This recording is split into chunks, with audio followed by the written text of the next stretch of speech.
For the first time in decades, hundreds of thousands of protesters are speaking out, angry after nearly 3 years of rigid COVID lockdowns and constant COVID testing.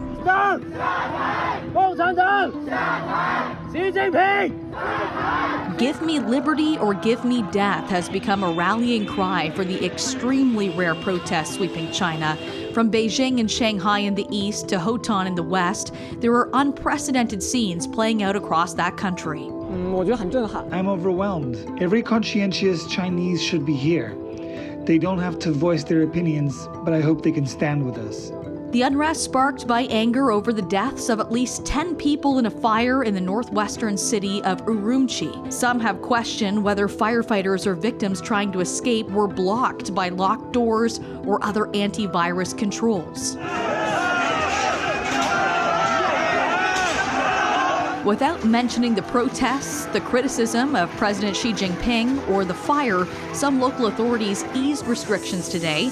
The city government of Beijing announced it would no longer set up gates to block access to apartment compounds where infections are found.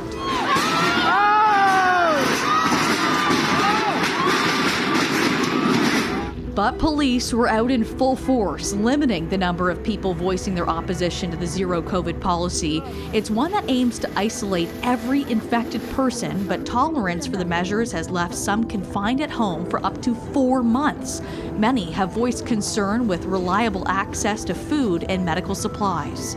My parents were locked down for 3 months, and even relatives of my good friends, they suicide because of the lockdowns, right? And I know people die because of it, because of the side effects of this policy, right?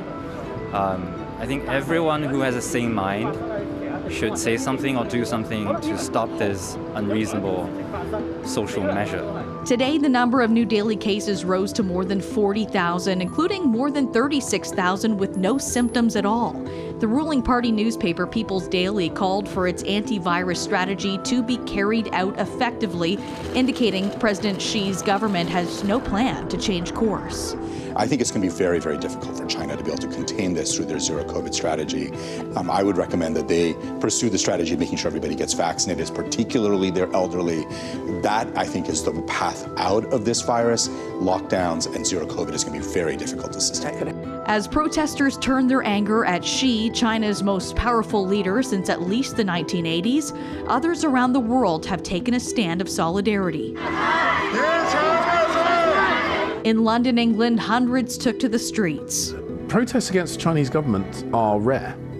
And when they do happen, I think the world should take notice, but I think the Chinese government should take notice.